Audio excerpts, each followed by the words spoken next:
Welcome back, everybody. This is the back-to-back live stream, and we're just getting started for the day.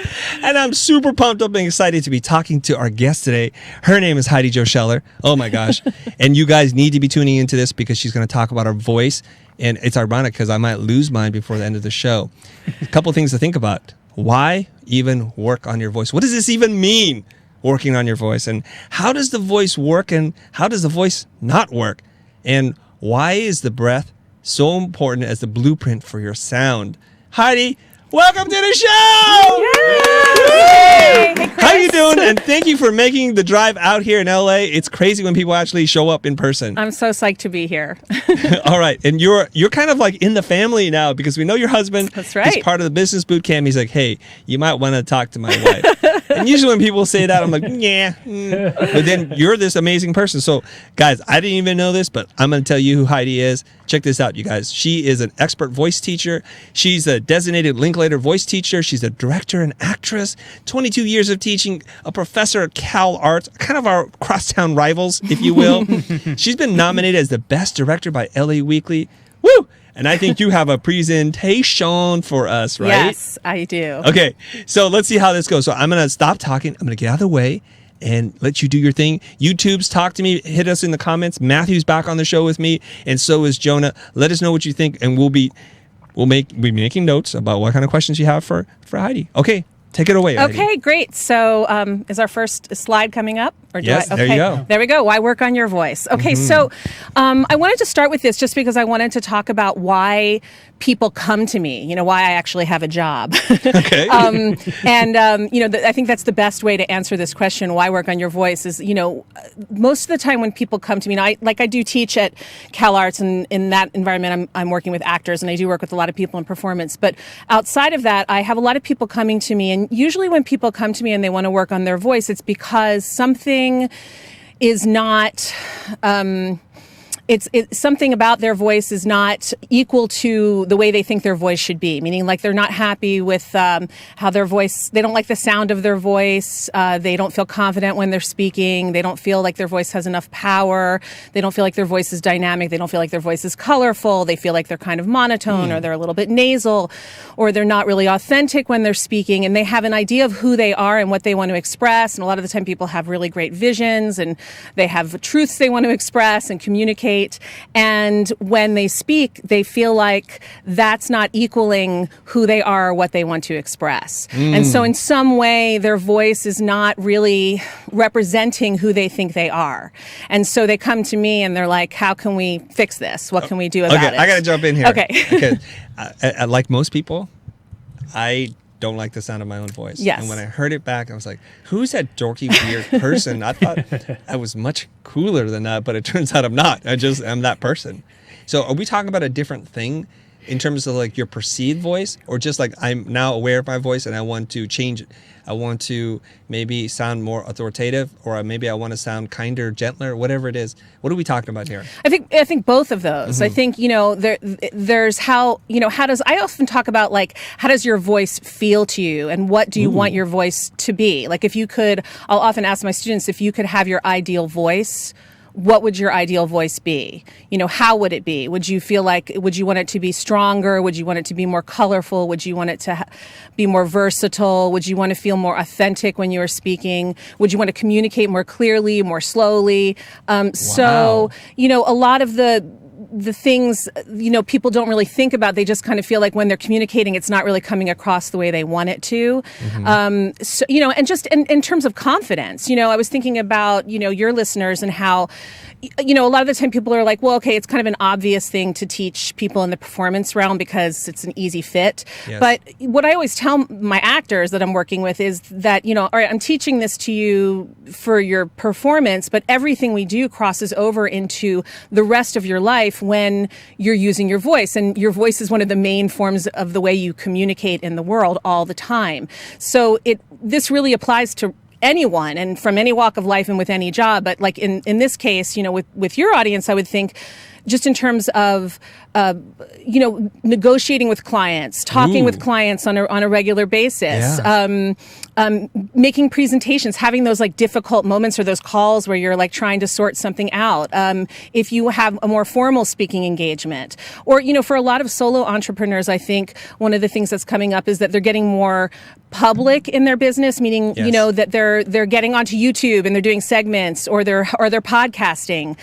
So there's so many ways in which we need to feel really grounded and confident and clear when we're communicating through our voices, and we don't want anything kind of getting in the way of that. Okay, so I have a question for you. I mean, yes.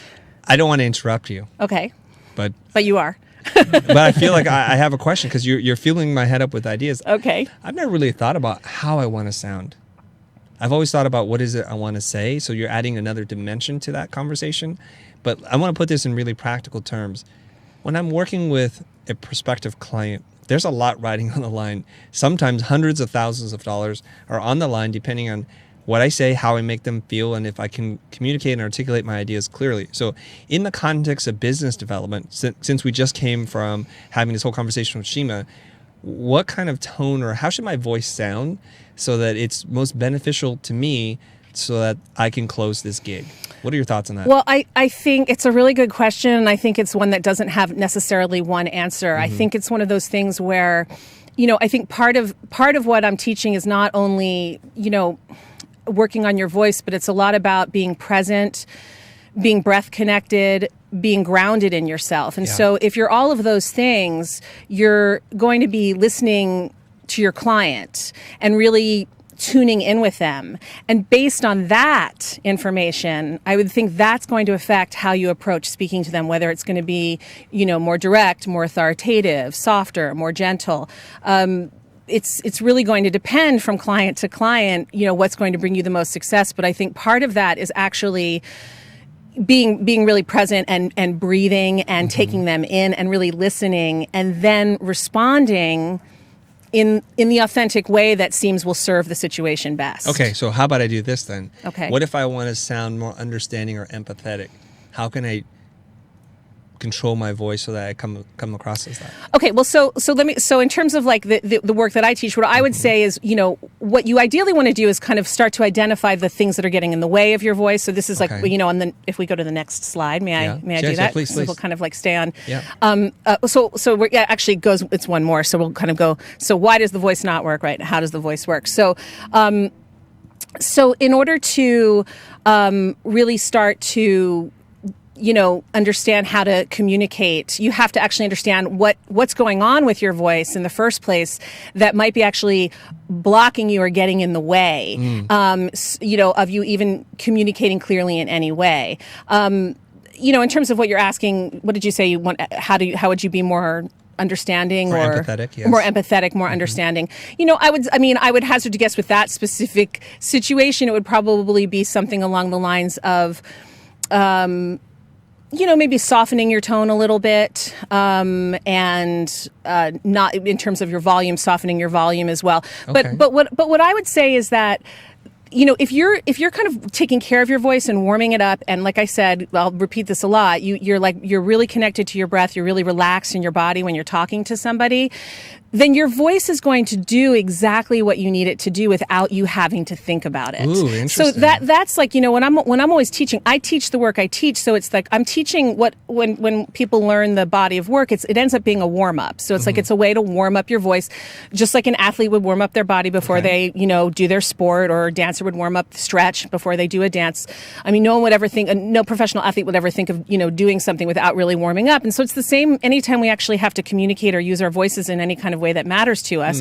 We want to actually do a little bit of warming up, and we want to do that consciously so that when we're actually in the moment of communication, we're not actually having to think about it too much. Okay. I'm not actually thinking, okay, how do I now adjust my voice so that I sound empathetic and understanding? Because the minute you start doing that, it's going to come off as phony. Yeah, because that sounded creepy though. Right. You know what I'm saying? It's like, you're not actually going to come off as authentic. It's going to come off as like, I'm really trying to sound empathetic, as opposed to just being present, being empathetic, and then letting your voice reflect that, Yes. and being in a state of voice where your voice can do that. Okay, I have a lot of questions. Oh my goodness.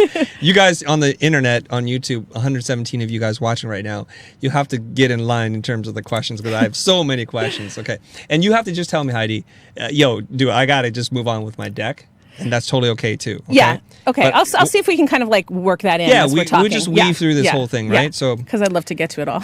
yes, for sure. So I was just thinking, okay, so if I'm in a more relaxed state of mind, then I'm going to be more likely to communicate my true intent. So if I'm excited, then I will speak with a more excited tone. Or if I'm really leaning in, listening, and just like, okay, what's the problem? Then my tone will change. It'll happen effortlessly. Exactly. Is that the idea? Yes, that is the idea. That is the idea. And I will come back to my deck right now because it kind of leads into that. So Perfect. if we go to how does the voice work? So I don't want to like bore everybody with like a big long scientific explanation, but I think it's really helpful just to understand. I love to learn. Because we're born with our voices working perfectly. If we're healthy, if we're born healthy, our voices come out and they're working perfectly. We don't have words yet, but we have sound. If you've had a newborn, you know that newborns have sound. We come out like crying. And so, how it works, a very, very, very quick 1, 2, 3 is basically we have a thought. The thought starts in the brain, travels down the spinal cord, activates the breathing muscles, your breath comes in, fills up your lungs, your vocal folds or your vocal cords, interchangeable words, by the way. They start to do this thing called oscillation, which is where they're moving really, really fast. Your breath comes up through your vocal or past your vocal cords. That creates vibration. That vibration then bounces off of your bones, which is called resonation. And then that sound comes out your mouth where your lips, teeth, and tongue chop it up into words. So that's the 1, 2, 3 of a really quick 1, 2, 3 of how the voice works. And it's this, anatomically speaking, it's this like perfect working system. We're born with it working, and it's great, there's like no problem. There's nothing getting in the way. And if you think about babies, like they don't lose their voices, or it takes a really, really long time for a screaming baby to lose its voice or to get hoarse. So I'll go to my next slide. So I think what people are more interested in, which is why does the voice not work, right? Why do I have a job? Like, what's going on with the voice? And again, in order to look at that, to answer that question, we have to go all the way back to the beginning when we're babies again and kind of look at what's working in the beginning. So when we make noise in the beginning, it's because we have these like life or death needs. So like, I'll ask you, Chris, so when does a newborn cry? When they're hungry, their diaper's dirty. Okay. Anything else? When they need something. Yeah, like, when they need to be held or loved, right? If they're sick, right? So really, really basic life or death needs. I'm hungry, feed me. I'm wet or poopy, change me. Right. I need to be held, hold me. So and then we make a whole lot of noise. We scream, and like a little baby can fill could fill like your big studio with enormous sound, just this tiny little thing, and it can go on and on and on and on and on for hours, not lose its voice. Very different for a lot of adults. Like, an adult will like get into a quick screaming fight or go to an event and scream their head off for a little bit, and like voice will be completely blown by the end of the event, right? But babies, their voices will last for a really, really, really long time. And so everything's working really perfectly. We have these like kind of life or death emotional impulses. We cry and the need is answered. But if we fast forward to about the time we're like 3 years old, which is the age of my son, by the way, so I'm like seeing this firsthand right now. So at around 3 years old, things start to shift a little bit. We start to get socialized. We have language. We start to kind of develop personalities. We're kind of walking and talking. We're in the world. And what used to work for us, which was to scream or to make noise every time we had a really important need, might not work so well anymore. Meaning that, your 3-year-old might have a life or death need for the new Lego or, the chocolate donut. And they're going to come, running into the room with this like life or death need, like screaming at the top of their lungs, I want a Lego! At the top of their lungs. And, mom and dad might not like that so much. They might kind of cover their ears and say, I don't like when you yell at me like that. Go to your room until you can learn to ask for it, like a nice little boy or girl would ask for it. Use your inside voice. Use your inside voice, pipe it down, right? And so, fast forward to a week later when our little one comes back again with that life or death need with, another Lego or whatever it might be. And they come in, but the moment before they come into the room, they have sort of a subconscious memory of what happened to them the last time. And what happens is before they run in with that impulse to express, screaming at the top of their lungs for what they want, they stop themselves. They hold their breath. They compose. They maybe put their shoulders up. They suck in their belly. They clench their jaw. They put a little smile on their face. and they walk in very nicely and in a very soft pitched, or I should say soft volume, but slightly high pitched, nice tone. They say, "Mommy, Daddy, can I please have that Lego?" And Mommy and Daddy are like, "Oh, we love how you asked for that. That was like so wonderful. Yes, you can have that, you can have this, you can have whatever you want," right? So what are we learning from this?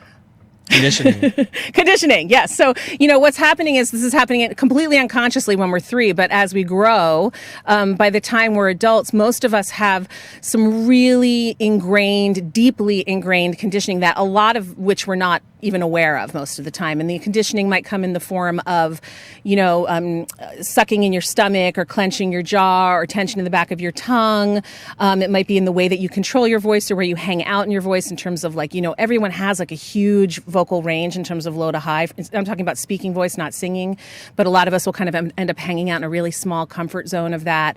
And whenever we have impulses throughout the day, a lot of those impulses are coming up through us, but instead of being expressed, they're immediately getting rerouted into physical tension in our body. So I call them like psychophysical tensions. And also in our breath. So we also have a lot of breath conditioning that'll go on. So we learn to kind of hold our breath and control our breath and measure our breath. And so this stuff's going on like all day long, and we don't even realize it's going on. And a lot of our impulses are getting squashed and not expressed clearly when that happens. Wow. Yes. Woo! Yes. It's like, all right. It's a lot. I know. Sorry, it's a lot. It's making me think about my parenting skills or lack of. Yeah. Well, yeah. I mean, like I said, I have a 3-year-old, and so I'm like really actively thinking about it because he's at that age where he's screaming for everything. And so it's that thing of like, I really have to be conscious about how I talk to him about what he's doing right. so that hopefully, he's not completely wrought with tension by the time he's an adult. But right. We'll see. I don't know. So as an adult, do we have to then start to realize what's happened? Exactly. Yeah. How to unlearn the conditioning? Exactly. I call it like rebooting. It's sort of like we have to reboot back to like what we were doing as babies, meaning that everything was working really perfectly as babies. So we kind of have to reboot. Our bodies know exactly how to do it because we were born doing it. We just had all this stuff kind of get in the way. And so a lot of what I do is sort of having people come into deeper awareness of like what's going on with their bodies. Where are they holding tension? How are they controlling their breath? Sometimes I'll just say to people like, just pay attention to your breath, on and off throughout one day and notice, how many times you hold your breath and when you're holding your breath. Is there a pattern to it? And most of the time people will come to me and they'll say, "Oh my God, I held my breath all day." I held my breath constantly. Yeah. I mean, that's maybe paying attention to it like, 10% of the time. So a lot of us are just sort of conditioned most people to just sort of kind of hold our breath at different times, hold our breath when we're listening, hold our breath when we're focusing, hold our breath when we're angry, hold our breath when we're sad, hold our breath when we're happy. We just kind of like end up holding and controlling and measuring and having different kinds of tensions in our body. So as we can start to identify those, then we can start to move away from those. We can start to move towards something that will serve us so that we're in a better place to express ourselves. Lovely. Okay. Yes. So, and actually, in terms of the slide, why do you lose your voice? So why does the voice not work? And then underneath it, why do you lose your voice? Limiting beliefs. So I just wanted to talk about limiting beliefs a little bit because I know that came up in your business boot camp class, right? And my husband was telling me a lot about that. And I think, a lot of this is sort of about, we can approach the voice from a sort of anatomical place or a technical place, which is important when you're working on it. You need to understand what's going on. But there are all these other things that affect our voice when we're expressing ourselves that have nothing to do with the anatomical. Things like, how are you physically feeling? How are you emotionally feeling? And this is like in an overall sense and also just like on a given day. Imaginatively, what's going on with you, what's happening in your psyche, with your memories, with your overall conditioning, like all the stuff we were talking about. Where do you come from? How did you grow up? What was your family like? How were you conditioned as you were growing up? Your senses will affect your voice. So what you're seeing, smelling, tasting, touching, that will affect your voice. And so, when we think about it on that level, that means that like everything we're doing is influencing how we come across when we speak. So if I have some limiting belief about myself, that I'm not good enough, or I'm going to do a bad job, or I can't ever, come off the way I want it to in a certain situation, that's going to come across in my voice in one way or another. It's going to sort of end up becoming some sort of a block or an influence on what's happening as I express myself. Mm-hmm. So if we're insecure, we're not so confident, it's going to affect the tone of our voice, probably through our breathing and then Exactly. everything else that's happening on a physiological level that's going to affect the voice. So I might sound a little bit more timid, a little bit more reserved. And we know this in negotiations. When you show that kind of weakness, the other side can sense it, Yes. maybe intuitively, and then they just go for it. They cut you down. They go for the what is that called, low ball price, and then you're stuck. Yeah, and then the more fear, the more the fear grows, or the more your intimidation grows, or whatever it might be happening. Usually, the more tense you get, the more you end up holding your breath. So it sort of will, build upon itself, and and then all of a sudden you're completely like sort of balled up, and it's hard to express anything or communicate anything, or even hear or listen or be present. Again, like talking about just breathing and listening and being present. It's really hard to do any of those things when you're not relaxed and you're not breathing. Right. It's Pela saying that's why I mumble for that reason. So you're not going to enunciate. You're going to close your mouth because you're not even confident in the words that you're going to choose. So you're yes. Right? Lack of clarity usually equals mumbling or when you're not articulate, that usually equals your thought being not articulate. If your thought's not completely clear, then you'll often kind of mumble. Okay. Or stumble a little bit. So it's like that'll come up for a bunch of reasons, but one of the things is that if you're not really feeling clear about what you have to say, then often you'll kind of stumble or mumble through your words. Yeah. Interesting. Yeah. So sometimes just like taking a breath and clearing, like making sure your thought is clear and then speaking will help clarify the mumble or whatever is happening. I can tell right now as I'm talking to you, I'm making a more intentional habit of breathing deeply. Like good. That's good. That's good. Yes. Okay. Yes. So I'll flip to my next slide if that's cool. Yeah. Just because breath is the blueprint for your sound, right? So we're kind of like there's a theme here, starting about relaxation and breath. So breath is the blueprint for your sound, meaning that if you're not breathing, it's really hard for you to have a free, clear, natural, open, dynamic voice, because if your breath's not supporting it, then usually your muscles are doing the job. So I have my Southern California analogy. I'm just going to the next slide. This is the surfer here. So I came up with this analogy about the voice because we live here in SoCal. And, if you think of your voice like the surfboard, the water is your breath. And the only way you're going to get a really good ride is if you have a really good wave underneath your board, right? So your voice needs the breath, right? Just like the surfboard needs the wave. And that's what's going to really like support and give your voice a good ride too.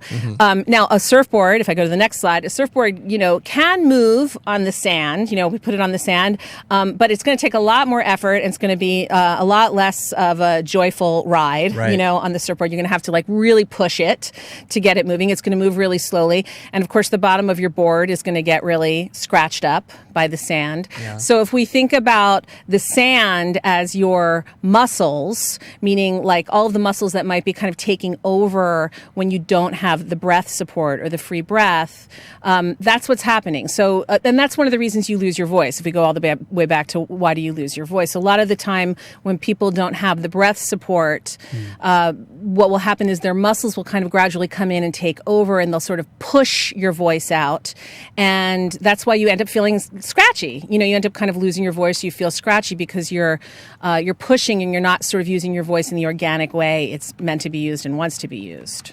Oh, okay. So all this time when I'm losing my voice, it's because I'm not breathing properly? Yeah. Well, I mean, that's going to be a huge part of it. It's most very hugely connected to a lack of breath support. So that will tell you if you lose your voice a lot, you're probably not getting enough breath, or your breath isn't completely free or easy. And then there are a variety of other things, like there are, a lot of different kinds of tensions that we've talked about that you can have, in your tongue, in your throat, in your jaw. You could be holding in different ways in your belly. So there are a lot of like physical tensions in your body that also can kind of come up and block the experience when you're speaking. So and if all of that's going on and you're talking and talking and talking, I mean, like you're doing like a marathon live stream session today, like you're doing 3 of them, right? So, I mean, that's a lot of talking. It's a lot of communication. So, I would say, like anyone might, even I might get fatigued if I'm doing that much talking through a day. But but like I was talking about the athlete who's going to warm up, like this is like your race today. Yes. You know what I mean? This is your race day. So you think of yourself like you're, doing your huge race today, and you need to warm yourself up so that your voice is in a good place. So it's going to like have the endurance and stamina you need to take you through all the laps you're going to be making through the day. Can I ask you, is it now a good time to talk about the warm-ups? Because we were talking, should we be warming up? You're like, we'll talk about it. So, yeah. So, okay. So I mean, absolutely. What I teach sort of eventually over time becomes a warm-up, sort of like a series of physical and vocal exercises that help us sort of identify. First of all, what I need to say is like there's no like magical quick fix. You know what I mean? It's like we need to start to identify what's happening in our bodies, how we're holding tension, how we might be having breath control, and once we start to identify that, then we need to learn how to move away from that and start to kind of open up and shift towards habits that are going to serve us. And then there are a lot of other ways that we can, vocalize and work on our voices. Yes, the answer is absolutely. You want to be warming up your voice. And I would say, in the little bit of time here, without getting deeply into it, some of the best things you can do for your voice are to, just on the most fundamental level, just to check in with your physical and emotional state. So this means like, okay, you have either an engaged speaking engagement or just something as small as like you're about to make a phone call to negotiate with your client or something, something where it's like the stakes are high for you. Right. Even if it's not like you're going to be speaking loudly in front of a big audience or anything, but you're going to be one-on-one and you want to be really clear and confident and direct. You want to take like 5 to 10 minutes to just really check in with your body, check in with your emotional state and sort of see where you're at and see what you can do in that 5 to 10 minutes on the most simple level to get relaxed in your body. That might be doing some really simple head rolls. That might mean like dropping up and down through your spine on breath. You're kind of checking in with your own body to see like, how am I holding tension and where am I holding tension and what could I do right now? It might just be like putting on some like really nice meditative music for 5 minutes and laying down and getting really relaxed in your body. But you don't want to just like get totally chilled out. So you need to you get relaxed in your body. And then you come to your breath, and you want to check in with your breath and start to see what's going on with your breath and make sure that your breath is feeling really free and easy. And how do you do that? Really simply, one of the things I suggest and one of the things I do in my work is I encourage you to take a breath or to start breathing while you're doing this conscious exercise, to breathe through your mouth, to not breathe through your nose, but to let your lips gently part. And to just let the breath start to come in and out through your mouth. You can put a hand on your belly. You could do this lying on the floor. You could do this standing up. You could do this sitting. And you just start to feel the breath coming in and out. Now, this might feel really weird. Often when I start to introduce mouth breath to people, people are like, oh, I don't like it. It makes me, I get really dry. Keep a thing of water and take a sip, or they just don't like the feeling of it. The reason I'm suggesting breathing through your mouth just while you're kind of getting conscious in your body is because, very simply, the mouth breath is a more direct breath. It gets to your lungs faster, and the pathway is bigger than the pathway through your nose. So if you can compare, if you take a breath through your nose right now, right, you can kind of feel that. It's kind of more of a long, deep breath, right? And they use that in yoga a lot. And, and it's great. It's great for yoga, but it's not going to, it's going to kind of make you transcend a little bit too much. You want to actually get more, to get more grounded. You want to actually feel the breath and you want to get more breath. If you take the breath through your mouth now, you'll feel that it's a bigger breath and it comes to your lungs faster. So in terms of getting hooked into relaxation, that's going to get you there faster. And in terms of kind of getting hooked into your thought process, your emotional self, that's also going to help you do that. So those are some just really basic things you can do for a warm-up. And even though, neither of those have anything to do with vocalizing or using your voice, you are going to have a much clearer, more connected voice for having done those two things, because those are the fundamental aspects of having a free voice, is being relaxed in your body and being free in your breath. If you want to do a little bit of vocalizing after that, you can do a little bit of humming. You can kind of just hum, just kind of play with a hum a little bit, or flutter your lips with a little. You could do it on with breath or with sound.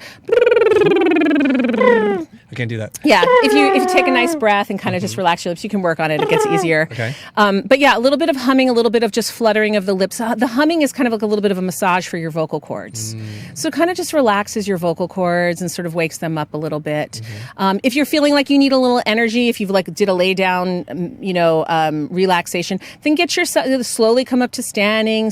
Keep checking in with your breath and like jump around a little bit, shake out your limbs. You can give yourself what I call like little energy pats, where you're sort of like, kind of patting your body and waking it up. Yawning is really great too, by the way. A lot of people only associate yawning with being tired, which is, it's something we do when we're tired, but it's your body yawns because it's trying to oxygenate itself. So when you yawn, you're getting a lot of oxygen quickly. It's going to wake you up. It's going to kind of clear your head, make you think more clearly very quickly.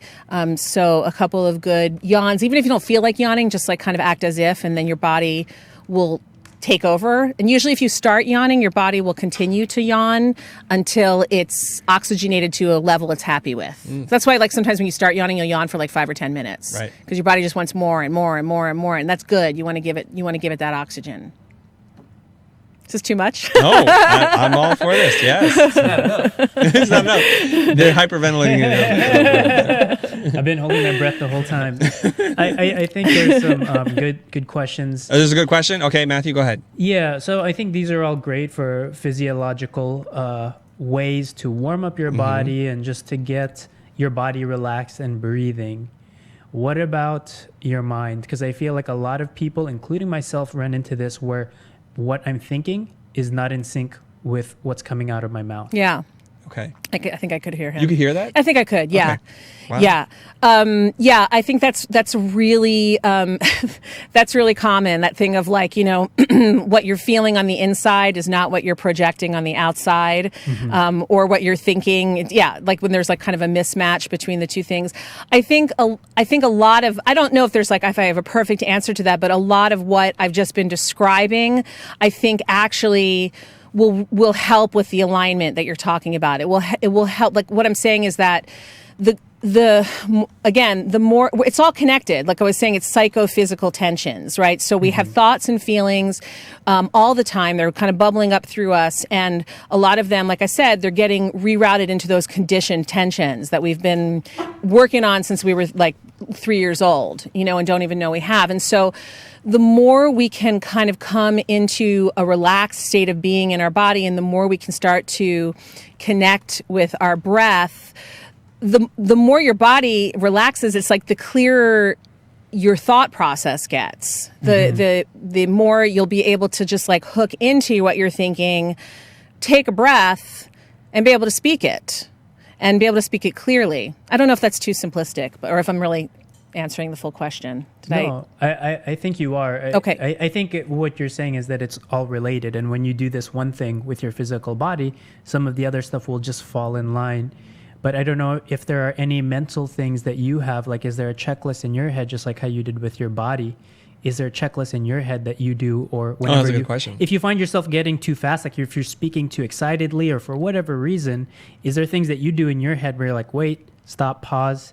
And what are those things? Well, I keep coming back to the same thing, but the first thing I do, if I have that awareness, like if I'm gonna get really, start to talk too quickly or talking over myself, or I'm getting a little hyper, the first thing I will do is let my lips part, and I take a breath, and I think about it dropping into my belly. That's the first thing I do. Because the thing is, when we're getting into like a state where there's no clarity, or we're getting too quick or too hyper or too excited, usually we're not breathing or fully breathing or breathing, in the way we need to breathe. So that's the very first thing I'll do, is just sort of, I'll take a breath. And I might, in that moment of like taking the breath, sort of again, check in with, momentarily, just sort of check in with what's going on in my body, like what's going on with me right now, and how is it manifesting? So, it's like if I'm all of a sudden I'm like, oh, I'm holding my stomach in like really tightly, like, okay, let it go, and the breath is going to help me let it go. So for me, that's like kind of the organic process I go to. And I think that's sort of what usually will help me clear my thinking process. I'm not, the thing is, if I go to my thoughts and I'm not actually like relaxed or breathing, I'm not going to be clear. So like, you know what I mean? So like I can't even get to the checklist unless I'm breathing. Mm-hmm. All right. Is that clear? Yeah, I think so. Okay. I'm trying to remember the last time that I had this problem, which was I was speaking at Art Center. It was an event called 3x3, and two people that are my friends, Yo Santosa and David Lai. I remember standing on the side aisleway, just waiting for my turn to speak, because we all had 15 minutes to speak each. And I was starting to like gulp a lot of air. Yeah. And I was starting to burp a lot. I was like, what is going on? And I think I know what's going on in my mind. I just don't know how to get out of it. What was going on in my mind was one speaker was taking a really long time. So I was getting upset that they're burning down time. They're not respectful of the 15 minutes. But I was just thinking, shoot, that was really smart. They did a great job. How the heck am I going to measure up to this? So you start going down that negative spiral, the negative self-talk. You're going down the rabbit hole. And all of a sudden I was like, I'm burping. Like, what's going on? Do I want to throw up? What is going on? Yeah. So how do I get out of that? But I mean, that's the perfect example of like psychophysical, right? Yes. So it's like you started to get into your head, you were kind of going down that crappy rabbit hole, Yes. psyching yourself out. And then you were immediately feeling the physical result of that. And I don't know exactly what was going on in your body or where all of a sudden you were, you know, if you were getting sweaty or you were holding your stomach, or I don't know what exactly was like causing the burping. I was doing something different, right? But something was obviously happening because it was like manifesting in this negative physical experience. You know, all of a sudden you're like, what's going on in my body? It's an immediate reaction to, you know, the feeling. It's an emotional experience. So it was, you know, it's like the going down that rabbit hole. It's not like just a thought process. It's sort of like, what were you feeling in the moment? That would be like the question. What were the feelings that you think were like associated with going down? Probably a little bit of anger. Yes. Insecurity. Yes. Just being very hyper self-aware and hypercritical. Okay. And I was thinking about the future, thinking about how am I going to say these things? Why are these people here? Do I have something worthy of saying? All that kind of crazy Right. So stuff. self-doubt, Yeah. right? Yeah. So a lot of, you know, feelings on the negative side of the spectrum, you know, are like sort of coming up, and, you know, and all, by the way, it doesn't matter what feelings we're having, because feelings on the other side of the spectrum, the joyful side of the spectrum, can also cause, you know, things to happen in our body too, or tension. But in this case, you know, you were having this emotional thought experience, and it was manifesting in your body in this very particular way. So like, what do you do in that moment is you get present in your physical body. You come back to your breath and your body. You know, the thoughts might still be like bouncing around. You don't necessarily have to be like, go away, because they might not. Those were also sort of like, that was nerves. You know, I talk about nervous energy. There's nothing wrong. People get really freaked out about nervous energy. And I work with actors all the time, and they're like, always like, I don't want to get nervous. I don't, you know, and I'm like, it's totally normal to be nervous. And I think nerves are a good thing. They first of all, they tell you that there's something important going on. Like there's stakes involved, which is an exciting thing. It's a good thing. But the other thing is like, it's energy. Nervous energy is energy, you know? So the thing is, we don't want the nervous energy to manifest in a way that blocks us. We want to be able to feel that nervous energy, embrace the nervous energy, and use it for like whatever, put it into whatever we're doing in the most positive way we can, so that we're actually using that physical energy that's coming from the nerves. But yeah, in that moment that you were feeling whatever was going on, you know, just to, again, let your lips part, consciously let a breath drop in, check in with your body just for a moment, like take a scan through your body and see what the heck's going on with it. Like, where are you holding tension? You know, are you tight anywhere, or is anything going on? And then consciously shifting to let that go, to release that, and to just come into your breath and to get really present. And then from there, kind of refocusing your intention. Sort of going, okay, you know, what's my intention here? My intention is to go up and share what it is I know with people who are interested in hearing it. And I'm just going to go from there. I'm just going to like authentically go, and I'm an expert in this, and I'm going to go speak my truth and do it from the most authentic, relaxed place I can. I like that. Yeah. Good. Fantastic. Okay, I want to say thank you very much to Sammy Humsey for doing the super chat. He's saying, you guys rock, by the way. So he's enjoying this live stream and just appreciating everything that's going on. Awesome. Yeah. Okay. I don't want to interrupt the rest of your deck, so Okay, we should power through it. Okay, good. And then if we have time remaining, we'll ask some other questions. Awesome. Okay. So at some of this, we're kind of like, we're covering some of this as we go. But so the next slide gets into tension. Tension murders vibration. Very like dramatic way of putting it. Yes. Tension murders vibration of your voice. So we've been talking about this, right? These tensions, these blocks that we might have that are habitually there that we want to kind of identify and let go of. Wherever there is tension in your body, your voice cannot exist. Your voice cannot live. So the flip side of that, the positive, is the next part of that on the lower part of that slide. Your voice thrives and multiplies in an atmosphere of relaxation. So the more relaxed you are, the more your voice is actually going to literally, the vibrations that you're making will literally start to thrive and multiply throughout your body. I like to think of us as like we're talking bodies. We're not talking heads. And you'll occasionally meet somebody. I'll joke about it a little bit about how sometimes you'll meet somebody and it sounds like they're kind of talking from the from the throat up. It doesn't feel like there's any kind of connection. It's just kind of all right here, right? So that person is really disconnected from. They probably have a lot of tension in their bodies. There's probably not a lot of free breath going on. But in an ideal world, we want to kind of feel like when I'm standing here speaking, I want to feel like like my voice is coming from my whole body, and the more relaxed my body is, the more vibration, the more sound, just on a literal level, the more sound is coming out, but the more of my voice can kind of come through and be expressed. Is that always true that people who speak in a high-pitched tone, there's tension in their body and they've learned or conditioned themselves to speak just from the head?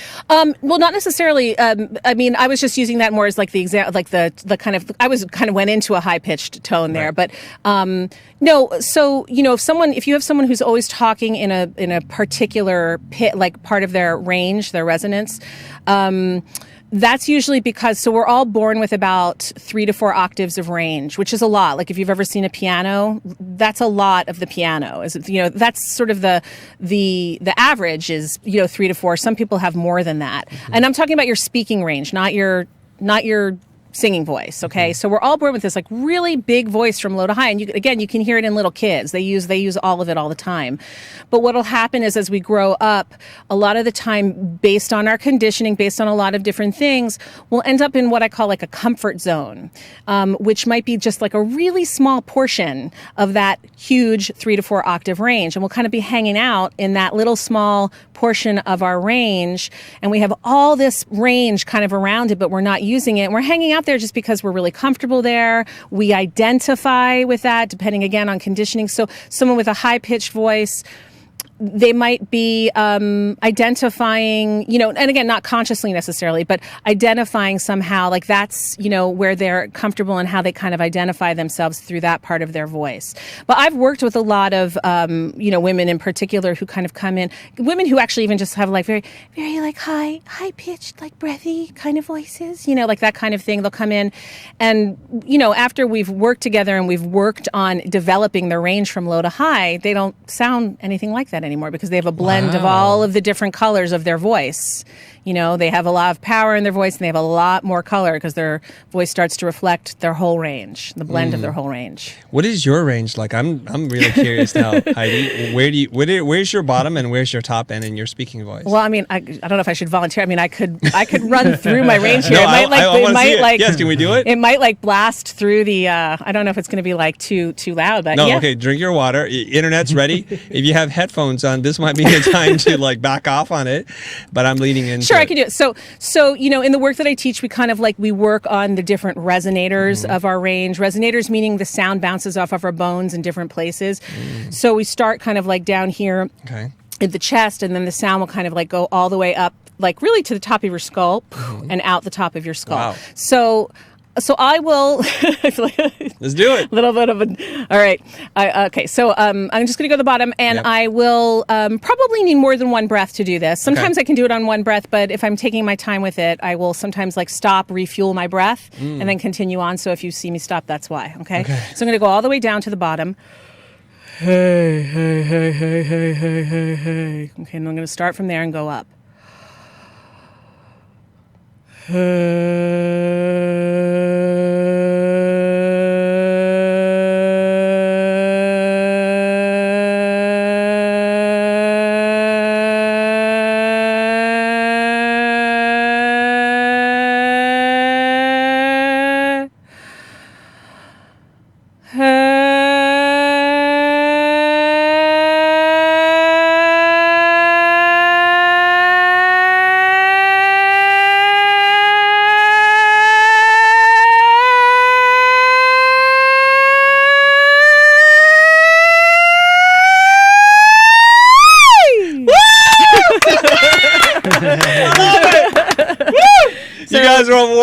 if you just tuned in just right now, you're like, what the heck has happened to the future?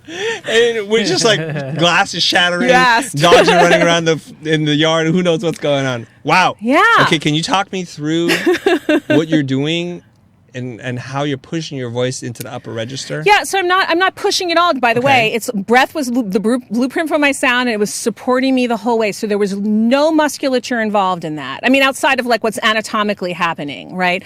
But basically, you know, I like to we think of if we can think of the range as like a ladder, and we've got like different rungs on our ladder, and we're starting all the way down at that bottom rung. Like I said, basically, I've learned through this work that I teach to sort of develop and warm up all of the different rungs along the way. And so I'm starting down here where the sound is resonating in my chest, and then it'll come up and it'll start to resonate off of the roof of my mouth, and then it'll start to bounce off my teeth, and then it's going to move through my sinuses, the bones of my sinuses. It's going to bounce off my cheekbones. It's going to come up through my nasal bone. The nasal resonator is going to come up through my forehead, and then it's eventually going to kind of come right out through the top of my head when I get to that high place. And so basically all I'm doing is just moving through these different places of resonance on a nice, big, healthy breath. I mean, I ran out of breath at one point, refilled, kind of kept going. And I'm letting the breath kind of guide the sound. I didn't really like shift my volume much. It was really just all about the pitch that we were hearing shift, as we got up to the very top. And so, that's part of the warm up that I do, I mean, that comes at the very end of the warm up after I've warmed up all of these places. But ideally, we do this kind of like warm up with the moving through so that again, when I'm done with my warm up, I can forget about it. I can come in and do a live stream and know that my voice is going to be warm, it's going to be connected, it's going to be clear, and it's going to go all of the places it needs to go in that range in order to express the gamut of thoughts, feelings that I have to express. And I don't have to think about it. I don't have to think, I better pitch my voice up high now, or I better take it down low. It's just kind of, it's going to do that when I need it to do that. Wow. Yeah. Okay, I got to read some of the comments here. It got bananas. Let's see here. Alejandro's like, and she is screaming, laugh out loud. I don't think she is screaming. Andrew the Terrible says, awesome, with a happy face. Okay. Somebody's like, rest in peace, my ears. That's Cal. Sorry. We warned you. We warned you. Okay. And then Boy Monster says, I'm having what she's having.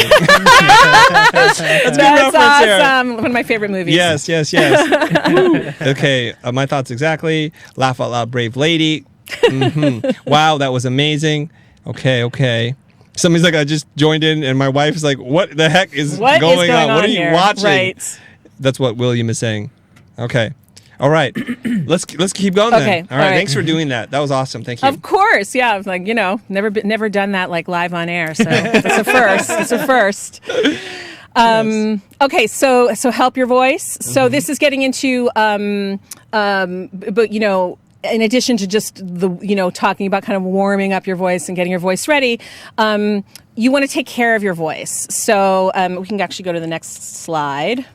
And so, I don't know, like I was talking to Matthew before the live stream, and I was saying, I know some of you aren't going to really love the first thing here about avoid or moderate caffeine, alcohol, dairy, and sugar. So let me just talk about that for a second. So these are just really basic healthcare tips for the voice, and I especially with this first one, it's more you want to kind of moderate. You don't have to like cut caffeine, alcohol, dairy, and sugar from your life. I partake, and I'm not a caffeine drinker, but I will have the occasional alcoholic drink. I eat dairy and sugar on occasion. So it's more about moderating. Caffeine and alcohol in particular are dehydrants. They dehydrate you. So, that's why you feel it after like a heavy night of drinking, or if you're chugging coffee all day, like you get dry, you get dry, and it not only does it dry out your whole body, it's definitely affecting your vocal cords. It dries out your vocal cords. So if you're drinking a lot of coffee or you're having a heavy night of drinking, like you're going to be kind of dry and scratchy. Your voice is like going to feel weaker, it'll crack and break and be a little more scratchy, maybe not as strong. When you need it. So what I always say is moderate in general, but avoid before something important where you need to communicate. So like especially if you've got any kind of presentation, like you're doing a podcast presentation, speaking engagement, but again, even like for that like client presentation or call or negotiation, don't have a hot cup of coffee right beforehand, or a drink. I don't know, maybe you need a drink before it, but ideally don't have that right before, because it's going to dry you out. Yeah. And the dairy and sugar, a lot of people know this, but they'll tend to cause a lot of phlegm, like a lot of mucus. So again, you don't want to have that like you don't have a big glass of milk like right before you're going to speak, because then you'll have a lot of gook in your throat. Yeah. And so it's just kind of good to get that out of the way. And then outside of that, just getting plenty of sleep. Some of these are really obvious, but the more rested you are, the more rested your voice is. So if there's something important going on the next day, try and get a good night's sleep, because your voice will be happy for it. Hydrate, super hydrate with water, herbal teas, like non-caffeinated beverages are best. And I drink lots and lots and lots of water to take care of my voice and keep it in good health. And this will also, by the way, these will all help you when you get sick too. So like vocally speaking. So like when you get a really bad, cough, cold or whatever, and like a lot of people will like lose their voices. But if you're doing sort of this daily maintenance, most of the time, your voice will be affected. You might be more nasal or a little more scratchy, but you'll have a voice. You won't lose it. If you're one of those people who gets like laryngitis instantly when you get sick, then you want to try and look at some of these basic tips. If you're in a dry climate or in winter, I recommend like a humidifier in your bedroom at night, because it's like really helps. Otherwise I wake up, I have to use one in my bedroom, where I just wake up like so dry in the morning. And then the last one, of course, sort of an obvious one, don't smoke. But I have some students that I work with that are smokers, and, even though I kind of encourage, them to not, if you are a smoker, then what I would say is, again, similar to the caffeine and alcohol tip, try to avoid a smoke like right before something important where you need to communicate, because when you kind of like fill up your lungs with the smoke, your lungs kind of shut down a little bit afterward. And so all the stuff we've been talking about in terms of like getting relaxed and breath, it might relax you, because I know for some people that it sort of relaxes them, but it will definitely disconnect you from your breath, and that will definitely affect how you communicate. It's interesting. I had a woman who was a professional singer work for me, and she was recording some scratch voiceover, and she went out and smoked, and she normally does not smoke because it gives her voice a raspiness to it and a certain quality. So she did it for that reason. But that was the intent, right? But I would say that's like I don't know that person, but like I would not recommend that as a way of getting to raspiness. I think there are other ways, like I can work with someone to help them get to a raspy kind of quality without damaging their throat and their vocal cords. Because every time you puff, take a puff, you're heating your throat. It's like you're actually heating it, and so that's why she got that raspy quality. But in the long run, it's not worth it. There are other ways. There are other ways of getting there without being detrimental, to your system. There's a really good question here coming from Nara. I think it's a woman, and she's asking, any advice on how to speak slowly? I do training to students and always worry that I'm too fast. Thank you. Yeah, just I feel like a little bit repetitive, but just make sure you're breathing when you're speaking. When you're excited and your thoughts start moving really, really fast, just slow down between thoughts. And take a breath between your thoughts. If you've got a run-on sentence, take a breath between the thoughts in that run-on sentence. So just make, if you're really kind of like going at a clip, let your lips part. Again, I'd come back to the mouth breath just as a, for practice, just to let the lips part, and while you're speaking, let the breath come in through your mouth, and then go on speaking. And so if you like kind of consciously take a breath before your thoughts, that will tend to slow you down. Usually if you're really rushing, that means you're kind of blowing through things and you're not really connecting to your breath. Matthew, any questions? Or are we almost at the end of your deck? I want to make think sure we you are. get through. Are we at the end? We are, because we already talked about perfect. warming up a little bit. Yeah. No, this is quite good. I think you've answered quite a bit of the questions that have come up. One that came up from Cuban Nerd, he asks, I don't know if this has been asked, but what do you do with unconscious tics or filler words? Ooh. I didn't hear that. Unconscious tics and filler words. Like ums and ahs and... Yes. You know, like I even and ah, so How do you deal with that? Well, unconscious tics meaning physical tics. Is that what we're thinking? Was there detail on that question? Or? No, but we could focus on the filler words. On the filler words. Yes. I think slowing down, breathing, making sure that your thoughts are clear as they can be, not...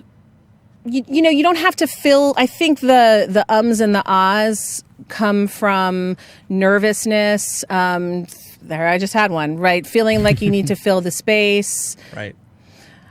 And so you can kind of slow down and not fill the space. Take a breath to fill the space. Let the thought come to you and then speak the next thought. Take a breath, let the next thought come to you. If you really find that I'll have to look back on this because I probably ummed and ahed through the whole thing, but There's a drinking game going on right now. I think those filler words are often coming when we're this is improvisational. You know what I mean? We made a deck. Right. I made a deck, but I didn't know exactly how it was going to go or what we were going to say or what the interaction was going to be. So when anything's improvisational and we're just trying to be present and we're thinking about things, I think that's where a lot of those filler words come up, sort of that thinking process is going on. So if you're really concerned about it or you feel like you're overdoing it, I think a few ums and ahs are not going to really kill you or, to take away from your clarity necessarily. But if it's coming up all the time, then just slowing down and being okay with a little bit of empty space and breath between what you have to say, letting yourself just breathe and formulate the next thought and go to it. Yes. So that you're a little more conscious about it. I think people just need to be a little bit more comfortable in silence, and that's totally okay. And I think when we see very charismatic speakers, they're able to string sentences together in ways that are very fluid, and we think that that's the role model. What a lot of people don't understand is what they've said is or has been memorized or said so many times that it's very natural for them. That's very true. And then we sit there and we think, gosh, they sound so smart. So therefore, if I take a breath, if I take a moment to collect my thoughts, then therefore people will then perceive me to be the opposite, which is unintelligent. I've lost my thought or whatever it is. I don't think you need to do that. And I think the opposite is actually true of what you're saying. I think when you take a breath, when you take an easy breath, not like something that's really tension filled, but when you take a thoughtful breath and you pause for a moment, that's when the audience actually gets pulled in. And I know that this is true of acting too. When I watch actors, it's sort of sometimes the most interesting moments are in the pause where the breath is happening. Yes. So it's I take a breath because people are sort of wait a minute, what's going on? What does this person have to say? Something's happening here. They kind of lean in when they see you breathing. So, I actually think it's sort of when we become more interesting in that moment. Yes, I agree. I think what happens in the breath is it feels as if we're searching our soul for the right answer. And if you're an actor reading a script, it's almost like you're feeling the words versus just memorizing and shooting them out. I'll give you the example of the opposite, which is my son. He is now 12 years old, and he has to do oral reports or memorization. Mm-hmm. And like many kids, and I empathize with what he's going through, he just wants to get through it as fast as possible because he wants to make sure he remembers everything. So he gets up onto the stage. So this is what I remember. Okay, thank you very much. And he walks off with less intonation than that even. Right. Just like a robot. I said, buddy, let's take a moment to live and breathe the words. What do these words mean to you? And communicate that with some emotion. And even if you don't memorize it perfectly, yes, the delivery of it will be more powerful. Even if he doesn't remember everything he had to say, yes, it's like if he delivered half the content but took his time and really felt what he said, yes, and had a desire to communicate it, people wouldn't notice or care. They'd be a lot more interested than him getting through all of that material really quickly. Right. But we're more vulnerable when we're breathing. We're more vulnerable when we're present. Really? Absolutely. By the way, that mouth breath that I've been teaching it's a more vulnerable breath because you're getting more breath faster. And when we connect to our breath, we connect to our emotional life faster. So, but we're also more present in what's going on. We're more able to listen. We're more able to take it. I do this exercise with my students in my classes where they introduce themselves to each other, and they do it one time where they're just kind of walking around in kind of in a circle, milling around. They introduce themselves and they just say, hi, I'm so-and-so, hi, I'm so-and-so. And I don't give them any instruction. I just have them do that. And then we talk about, well, what was going, like, what were the tics and the habits you noticed, and people have all kinds of weird things. Well, my voice went really, hi, my name is, or they lean in, or they like shake the hand. And, that was perfect, by the way. And the other thing is like, I was holding my stomach, or, I do, I get really quiet, or I get really intense, or I kind of shrug, I'm Heidi, or whatever it might be.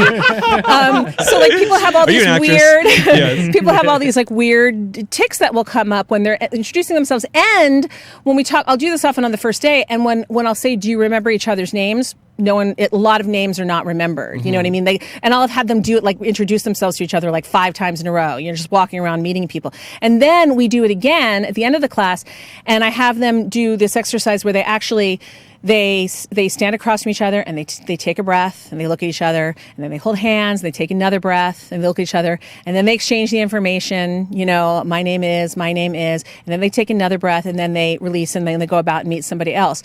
And always, the experience, that's like a very, you're not going to introduce yourself always to people in that kind of way. But the point is that always after that second round of introductions, everybody remembers each other's names after that. And that's because they were breathing, they were able to take in the information, and they were able to put out the information about who they were more authentically and more clearly. And there's always more of sort of this genuine connection between people where they actually connected and heard who the other person was and then walked away.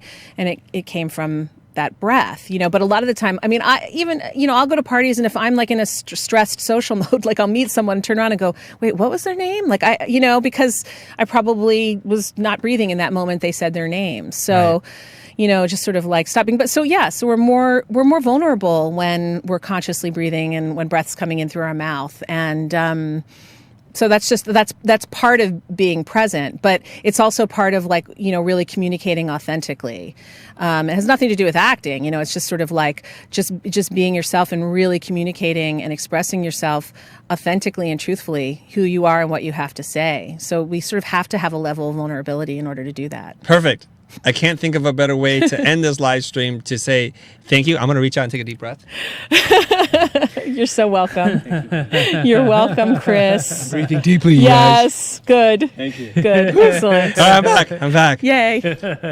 I've never been so more self-conscious about my breathing than I have in the last hour. I want to thank everybody for tuning in. I'm going to put up my deck here to make sure you guys know how to get in touch with Heidi Jo Scheller. She's an expert voice teacher. Go to HeidiScheller.com. Did I get that right? That is correct, yes. Okay. And that's it. And thank you very much, you guys, for sticking around. We will be back in 1 hour, I think at 5:30. We're doing our third live stream for you guys, my 4th live stream for the day. And you're going to breathe through the whole thing, right? I'm going to be breathing like crazy through my mouth. I'm going to be a mouth breather. There you go. Okay, guys, thank you very much for tuning in. Don't forget to like, comment, and subscribe. Thank you, everybody. The donut, the donation, sustaining members, all you guys. Love you. See you around.